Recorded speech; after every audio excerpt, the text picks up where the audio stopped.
នេះជាទស្សនវិជ្ជានៅភ្នំស្អាងដដែលបាទដែលមានទស្សនវិជ្ជាល្អទស្សនវិជ្ជាដដែលភ្នំ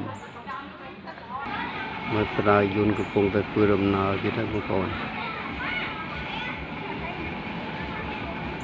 ទស្សនវិជ្ជាល្អនេះស្ដារឡើងលើភ្នំមកថតទៅនេះគឺតែធ្វើទុំមួយឆ្នាំទៀត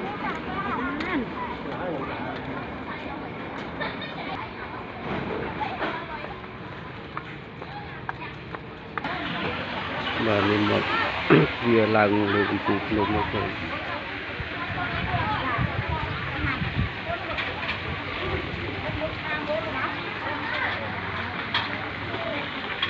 ឡើងទៅលើដូងលើទីកោះភ្នំ